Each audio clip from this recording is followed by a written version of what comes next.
Good evening and welcome.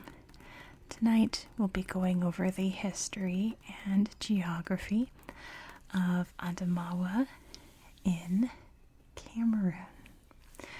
And I distinguish that it is Adamawa, Cameroon, because tomorrow we'll be going to Adamawa in Nigeria. So we're starting off here in Cameroon.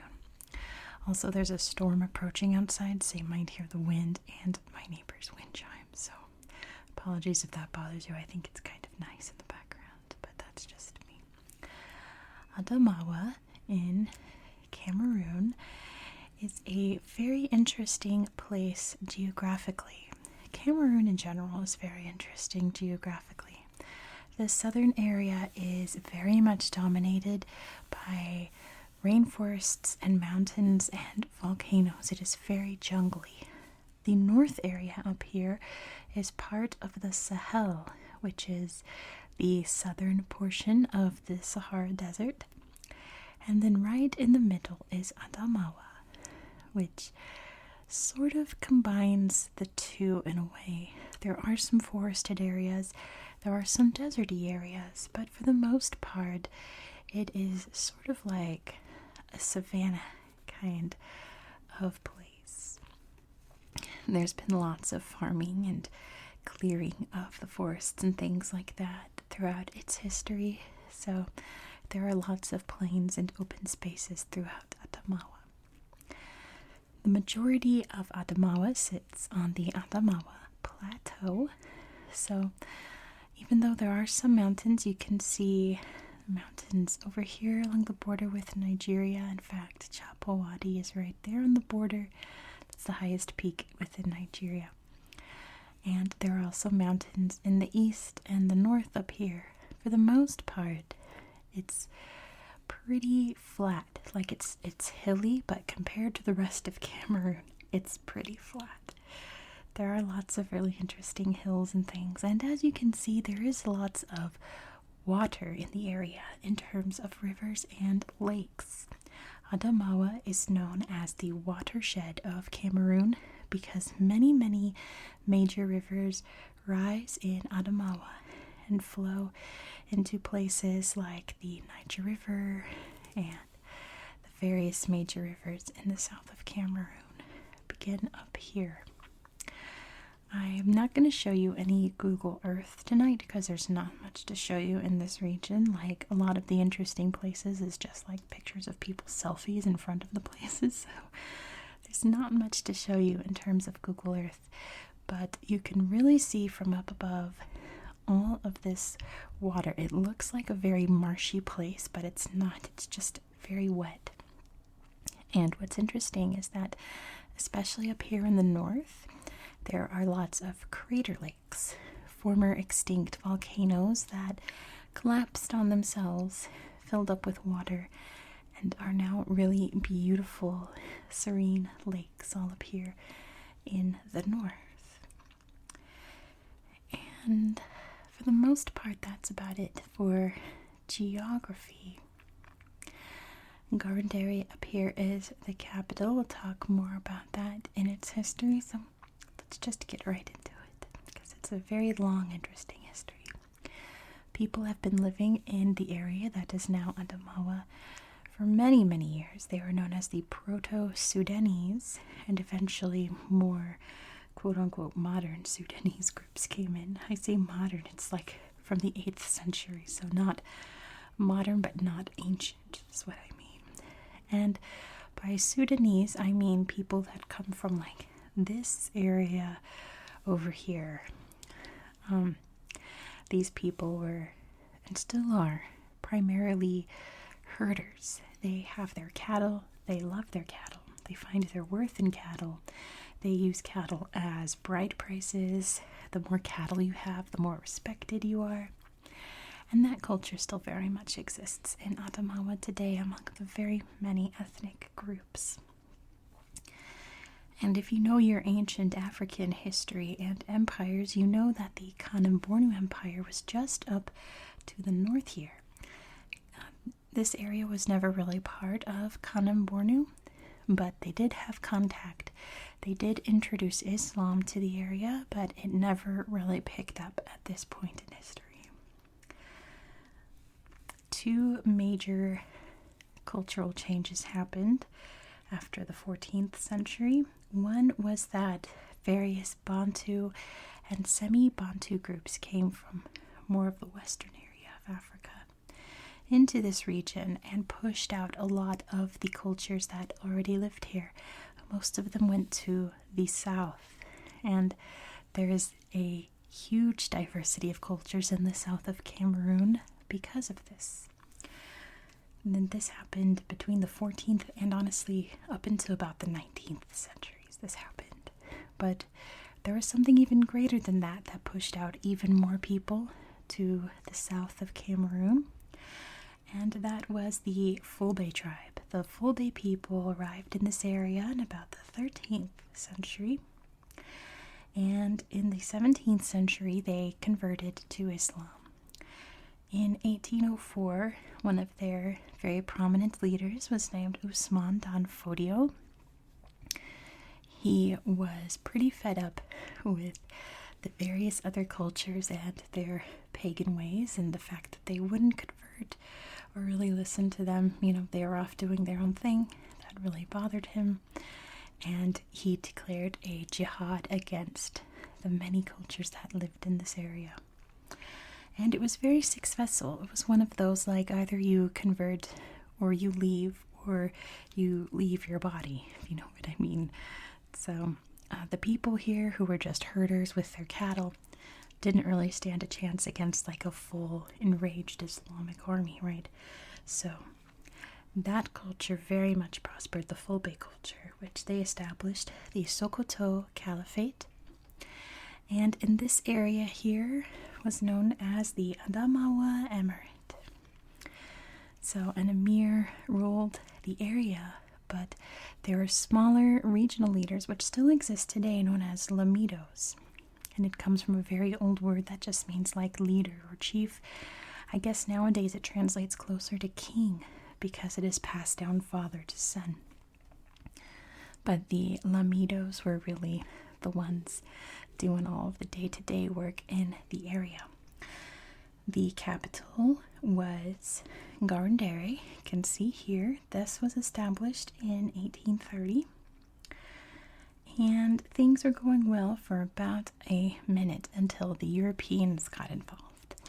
The British were the first ones to make contact in 1822, but it was the Germans who would claim this area.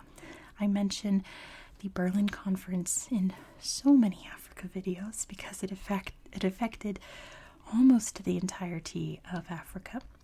So in 1884, all the major European powers met in Berlin with a big old map of Africa, and they drew lines and they decided who was going to control what. And Germany decided it wanted to control the majority of this area. So they came in. The Fulbe very much resisted. It sparked something known as the Adamawa Wars. Germany, however, was victorious by 1901. They had total control over the area, but they allowed the lamidos to still control. And that was because the lamidos could really assert control over the various smaller tribes of peoples in the area. And Germany was pleased with that. Plus, they had the lamidos under their thumb, right? They had to do whatever the Germans said, so they let the lamidos stay in power. That changed not long after that because of World War I. In 1916, the French took over this area. I say this area because Adamawa was also over here in Nigeria, but that was all British controlled. We'll talk about that tomorrow.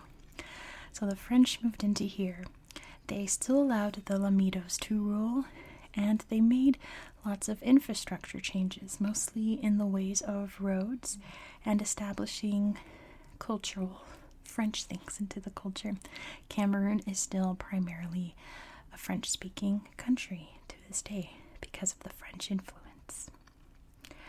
But by 1960, independence was granted to Cameroon by the French. The first president of Cameroon was Amadou Ahidjo. and he was from the north area here. And I should point that out because the south is primarily Christian, the north is primarily Islamic. It's the same over in Nigeria. We'll talk about that more later this week. So there was a southern government power in place before independence. The northerners up here were very wary about that because they were afraid that all of their interests would be swept aside, so they managed to get a northerner in power. And by independence, the first president was from the north. So Ahijo in particular really tried to modernize Garundere and the other major cities in these northern areas in particular.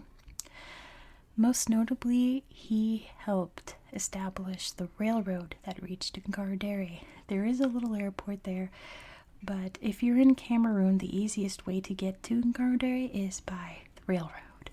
So that was very important to the city. However, it wasn't long after that until Paul Biya came to power. Paul Biya is from the south, and so it's not that he doesn't care about the north, but he sees his priorities in the south. It was kind of like the worries of the northerners came true. If you don't know Paul Biya is the longest non-royal head of state in the world. He is currently the oldest ruling person in the world, and he has held on to political power in Cameroon since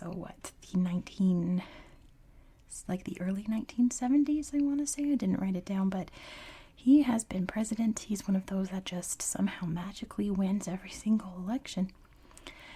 So he has been in charge of Cameroon for the longest time, literally the longest out of any other country. So Adamawa gets a bit neglected in terms of modernization and infrastructure. Not that it's completely ignored, it's just not seen as a priority as much as Yaoundé and Douala and the other major areas down here in southern Cameroon. The only other real news that has happened in Adamawa was in 2014 when many refugees from the Central African Republic, the CAR, poured over the borders. Many went into Adamawa. And very sadly, a lot of rebel fighters in the CAR would cross over the borders at night and steal people's cattle and bring it back to their areas and sell it for profit, which, as you can imagine, is very devastating to the people here because, like I said, for a lot of cultures in Cameroon and throughout this area of Africa, cattle is everything. It's their main source of income. It's their everything. So to steal that from them in order to buy more guns and things for these rebel groups is very devastating for the people here. So there have been many people who have had to migrate away from the border into areas that are already really picked over, that have been overgrazed and overplanted and things like that, and there isn't much for their cattle. So it creates quite a problem. But in a nutshell, that is where we are today in Adamawa. It's really interesting is that I read some conflicting sources online that said that not a lot of tourists visit this area in particular. There's not much for tourists to do other than like go hiking and see the lakes and waterfalls and things. And that if you go into the cities, in particular Garundere, people are going to stare at you because they're not used to seeing outsiders. But then when you go to travel websites, it's like, oh, this is a tourist hotspot. People flock here to see the beautiful wildlife and the culture and the marketplaces. And it's like, well, which one is it? I don't know. I've read two very conflicting stories about that, but it is a very beautiful place. Maybe if they had more, financial aid from the government, they could boost a tourist, sector in this area. There are some really cool museums, and you can see the big Lamido Palace in Garundere. But besides shopping at marketplaces and hiking in the mountains and seeing all the lakes and things, that's pretty much it. You know what else? I watched a video of a guy doing a tour of the forested areas around Garandere. It's mostly in French, so I'm not going to link it, but maybe I will. I don't know, maybe not, because he visits this lake and they say that everyone that falls into this lake does not come out. There's a lot of seismic things happening beneath Cameroon. Cameroon is incredibly seismically active. So I feel like weird things are happening in the earth below Cameroon. So there's something about this crater lake in particular. It's really serene and placid and beautiful, but apparently if you go under, you don't come back up. There's something going on down there that it just sucks you down to the bottom. So they were like, you cannot go in this lake, even though it looks really beautiful to swim in. They say do not go in it. But yeah, that's about it for Adamawa in Cameroon. So tomorrow we're gonna hop over the border and explore Adamawa in Nigeria. Most of the early history is the same, but it definitely splits off when the British take control. So we'll talk more about that tomorrow. Thank you so much for watching. I hope that you found this video relaxing and educational. And I hope that you have a very good night.